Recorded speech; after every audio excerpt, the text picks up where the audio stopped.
Greetings and salutations, viewers and listeners. Welcome to another episode of Game Break. I am Charles, coming to you today with another episode of World End Economica. Last time round, we got a bit of a curveball in that it looks like someone scouted Hal. At least someone from Schrodinger Street. And we just got to be introduced to him last episode before we had to cut things off. Let's just dive right in. Let's see what this dude wants. What does Barton want from Hal, and how is it going to affect everything?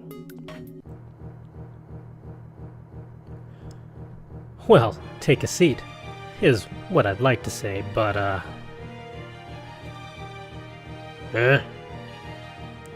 I looked at Barton and he smiled back. Aren't you hungry? You came right after trading ended for the day, right? I paused a bit before nodding. Well then, let's go have some dinner. That all right? Yeah. Actually, I traveled up from Earth today and arrived just a while back, and you know how the food on the orbital elevator is totally not suitable for human consumption. And so, my email replies came pretty fast, right? Well, it was because I was bored out of my mind. He reached for his jacket, which had been thrown sloppily on the back of the sofa. I thought he was going to put it on, but instead he picked it up and threw it over his shoulder. Barton was quite dignified, in a place for VIPs in the back of a cafe belonging to the highest class hotel on the moon. In addition, he didn't need to hand money or a credit card to the waiter when exiting. Thank you for your continued patronage and for choosing us. The waiter bowed as he spoke. There was actually something I really wanted to eat, but, how about you? Is there something you'd like to eat? No matter how I try to paint myself as a ruffian day trader, I had to behave myself in front of this adult, as I played easily into the hands of even Lisa. When I could only reply in grunts, Barton slapped his big hand on my back. Hey now, you concentrating so much on your stocks that you can't think straight yet? Your eyes are all stiff, you know. He didn't go on to point out that it was because I was nervous. He was broad-minded and kind, like an uncle. Well then, should we just go with what I'd like? Yeah. I'd always have this when I was in New York, but for some reason, the stuff here on the moon is just tastier.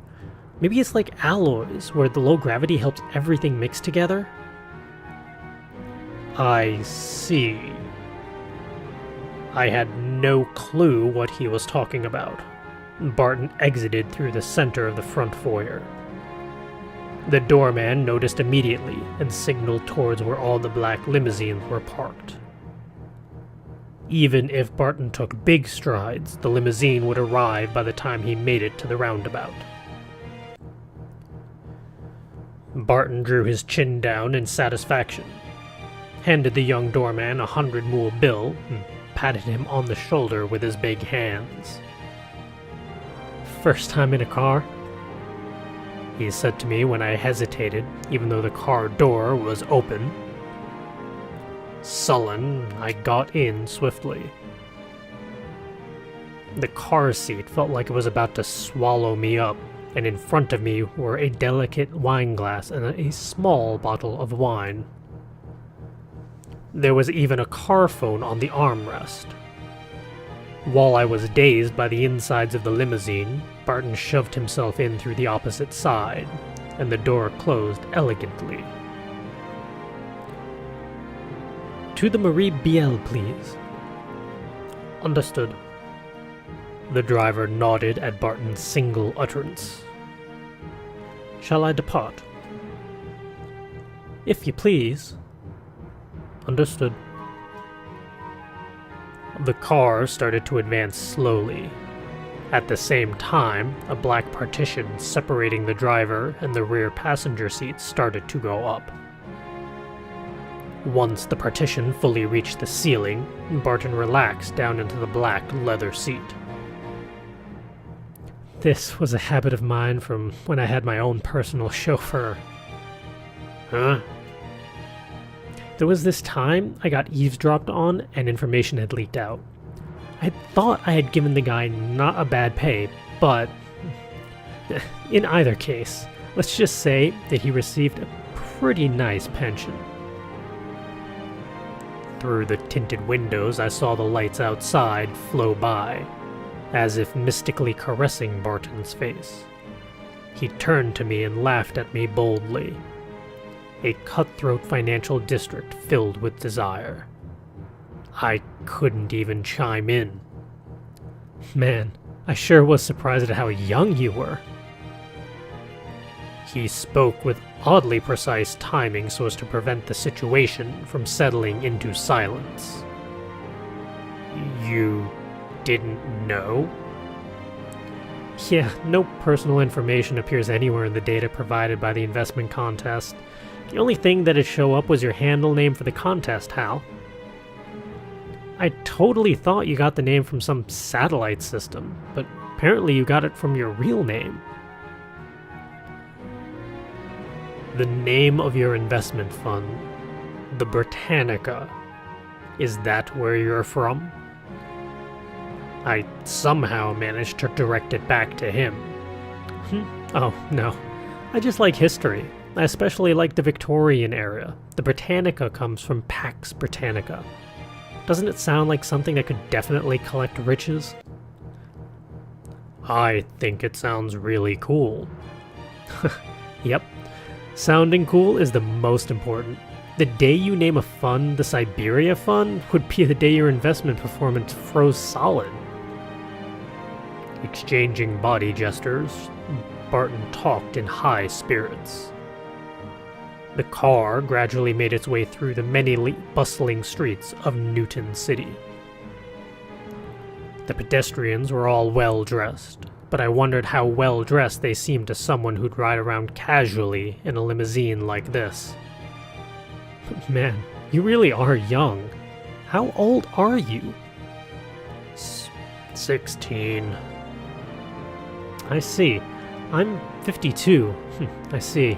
16. Huh. Barton repeated the word 16 to himself a bunch of times, then, straining against the seatbelt, turned towards me.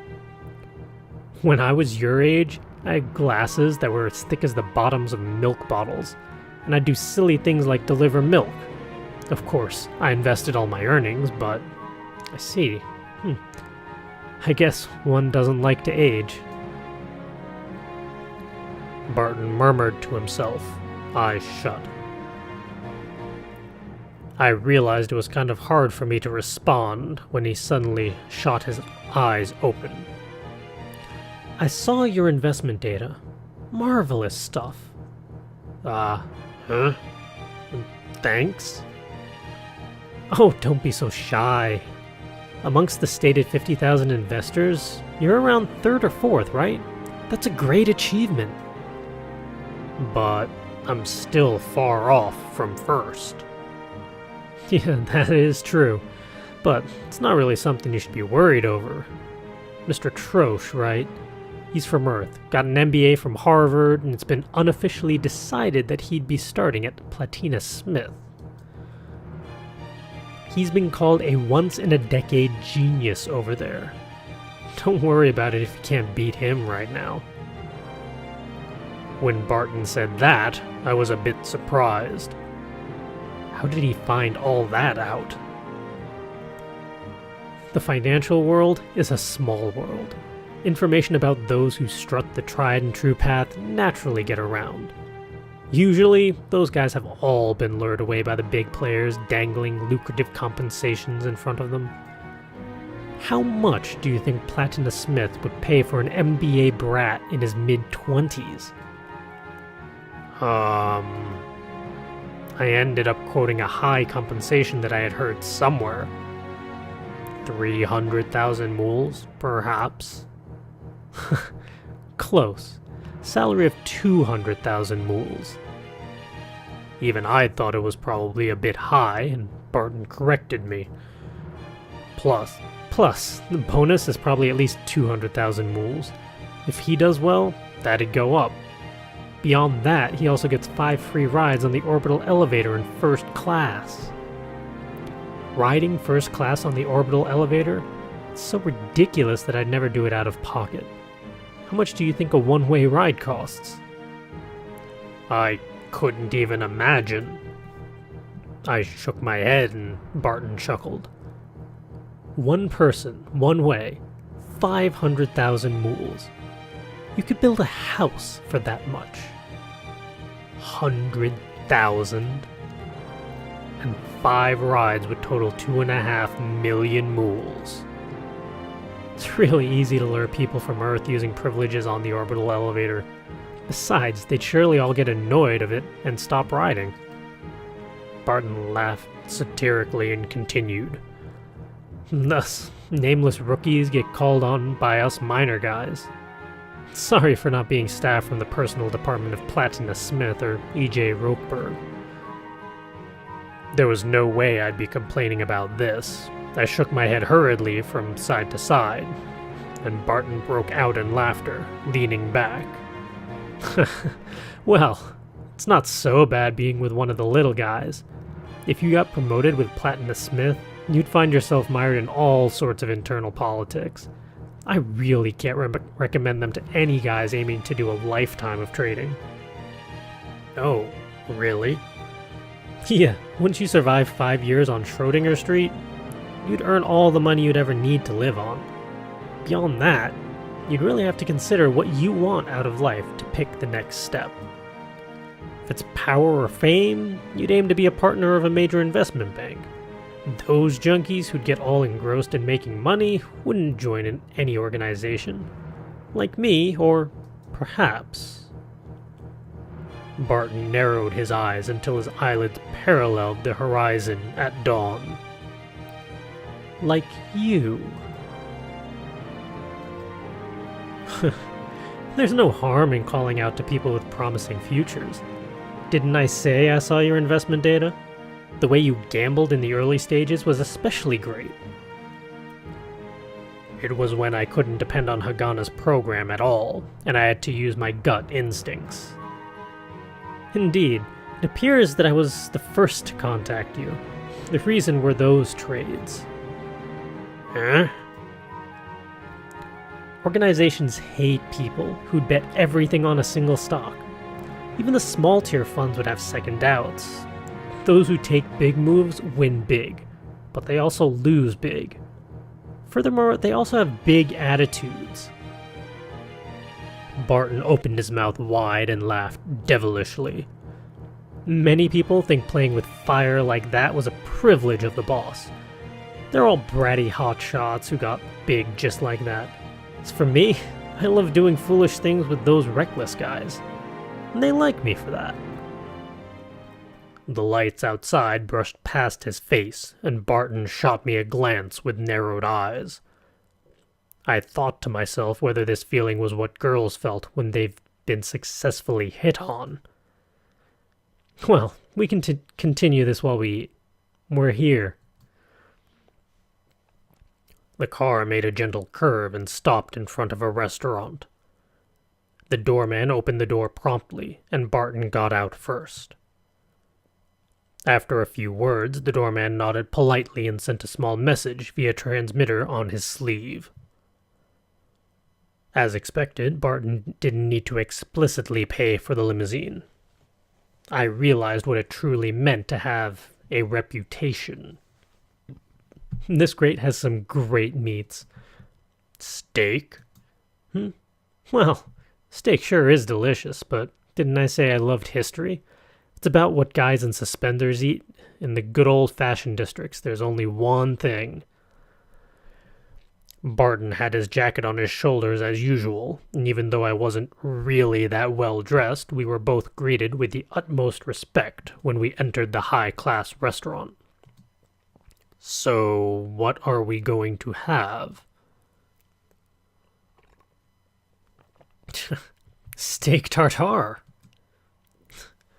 Barton answered me like a kid. Oh dear.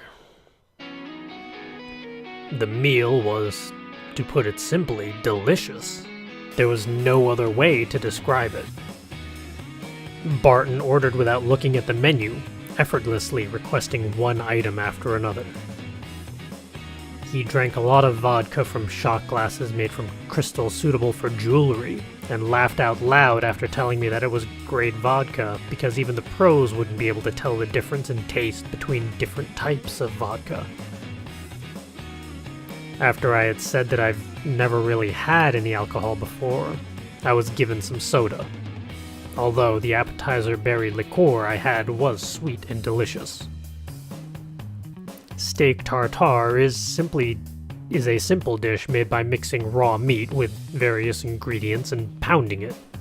And it felt appropriate that it'd be a favorite amongst the quick-tempered and large-minded men of the financial district. We talked a bit about investments, but there was a lot of conversation on personal matters. He asked me where I live now, whether I went to school, and what I was going to do in the future. No matter how lightly you put it, Barton had totally won me over. It was probably only that he wanted to keep close by a freak who had attained such investment performance at a young age. But for me, it was as if I had died and gone to heaven. However, there was only one phrase he didn't say. Would you like to come work for me?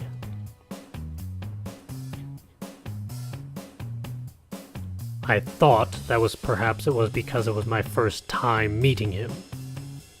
However, his handshake when we parted was enthusiastic and long. Tonight was great. I'll email you again. He even dropped me off all the way over at the main street of the 6th outer section. Around us were all trucks and personal cars, so a black limousine was totally out of the blue. I had to say, I couldn't help feeling proud of myself letting everyone see me shaking hands with Barton in front of the limo. I watched the limo until its taillights disappeared into the depths of the streets, then pretty much skipped my way back to church. It was already 11. I'd likely get into a whole lot of trouble if I carelessly let myself get caught by the police. But there were still a lot of people walking around at this hour. I chose paths with as many pedestrians as possible, ran through them, and then switched over to a back alley halfway. Today was the best day of my life. And it wasn't because of some petty reason like having had Barton pay for everything. Rather, it was because I had just a small glimpse of the super high-class world of Newton City and walked its streets. The upper echelons of Newton City meant the upper echelons of humankind. Barton was the real deal, both in wealth and as an investor, and it was that kind of person who called out to me. I was acknowledged. While walking the quieted down residential streets, I had gritted my teeth and struggled to hold back the temptation to shout out. And thus, getting into high spirits, I started jumping from rooftop to rooftop until I arrived at the church. There, I bumped into Lisa, who looked like she was drinking at a table in the yard on the 2nd level. Well, I wasn't really obligated to tell Lisa that I was going to be walking out late at night, but I felt a bit of guilt. However, after glancing at me, Lisa sighed, drank the wine in her glass, and then got up from her chair. come in properly through the door? What about dinner? Already had mine. Didn't I tell you before? I know, but with how happy you looked, I was wondering if perhaps you were hungry. After she said that, my stomach did growl. I had immediately thought I had gotten full before, but perhaps it was just because I was nervous. I'll eat. Okay, so come down. Having said that, Lisa returned to her room and shut the window.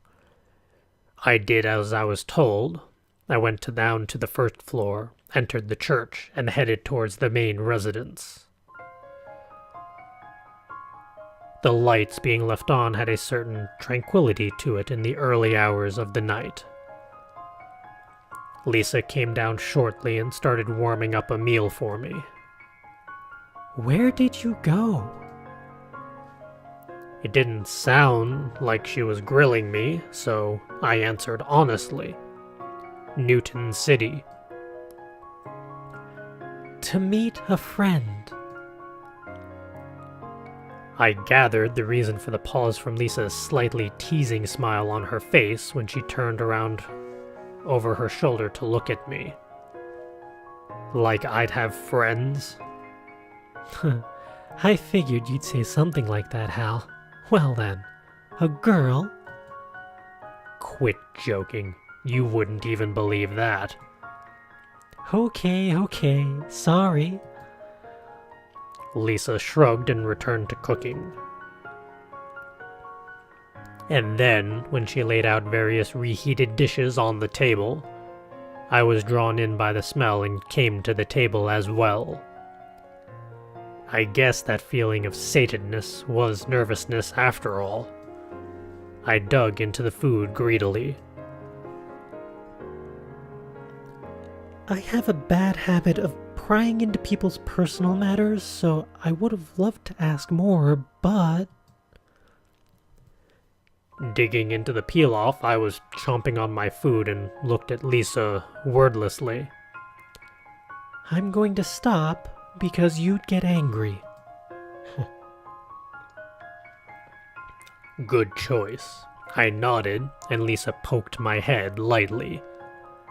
Besides, I thought to myself, it wasn't like she was my mom, but she wasn't pushy, and it wasn't annoying or anything. Well, there's something else I wanted to talk to you about. I got up and looked at Lisa because she had quite a serious tone in her voice. What is it? Okay, when you left today, did you pass Chris on the way? Yeah, that big-ass dude. That was Chris's dad, right? Yep, he sure was a big-ass dude. Quit copying me. Lisa laughed happily at my comment. Well, it's about that. Oh, what was that? It didn't look like a delivery. Well, you see... Lisa was squirming with her words. I collected the scattered peel-off into my mouth as I wondered what she was going on about. She was glancing left and right and then timidly spoke like Haganah. Chris's family wants to entrust you their savings. Wha? I instantly exclaimed back, throwing rice everywhere. Lisa made a face and drew back, but I didn't care and asked her again. What did you say? Hey, watch what you're doing. Well, they heard about what you guys were doing from Haganah. I stared at Lisa collecting the rice kernels, and eventually she started spilling the beans. Chris's family also borrowed money from Toyama. In other words, you know what I'm getting at, right? Chris, who'd wear clothes that didn't fit her and would help out with deliveries while skipping out on lunch. Her family. I quickly recognized what would drive them to entrust all their money to me, as well as the pitiful state they were in. They're different from us since they're running a business. It would be bad for their money to instantly disappear, since they wouldn't be able to restock. Besides, there isn't a single person in these parts who'd be able to pay back a loan instantly. Therefore, they figured that if it was all going to be taken away, they might as well choose a way that could potentially earn them some return.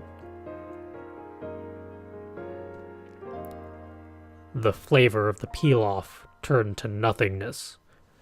The peel-off had been loose and the feeling of chewing on them was great, but now it felt like I was chewing on rubber. I swallowed, drank the soup, and then said, "How much?" 30,000 mools. My first thought was that was a really tiny sum. Working and saving up the money ended up with a nest egg of 30,000 mools. It was as if that gorgeous world of Newton City was a lie. And the debt? 80,000 mools. Wait, more than twice? Well, that family has really struggled, so as a... I don't want to hear it. I know everyone has their own issues. Particularly my hometown was full of dudes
really wanted to eat, but how about you? Is there something you'd like to eat? No matter how I try to paint myself as a ruffian day trader, I had to behave myself in front of this adult, as I play easily into the hands of even Lisa. When I could only reply in grunts, Barton slapped his big hand on my back.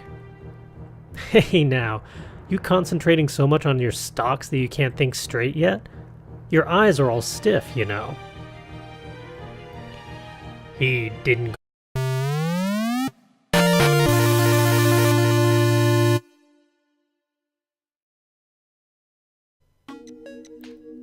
Greetings and salutations, viewers and listeners. Welcome to another episode of Game Break.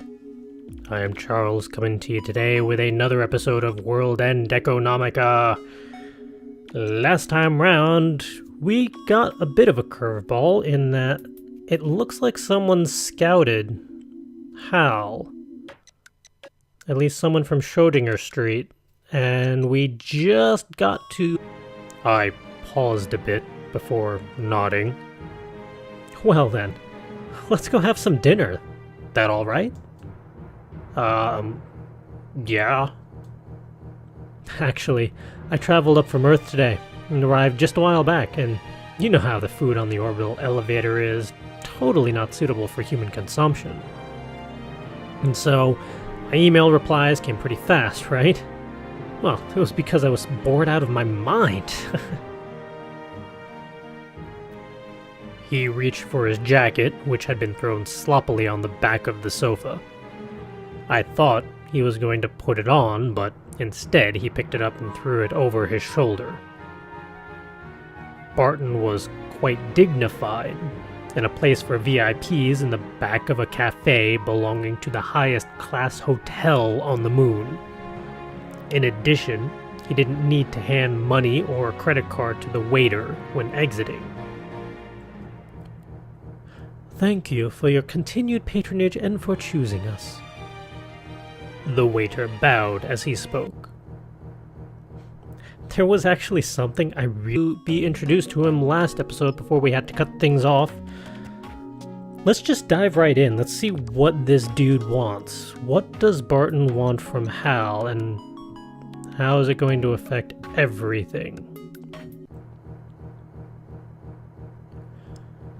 Well, take a seat, is what I'd like to say, but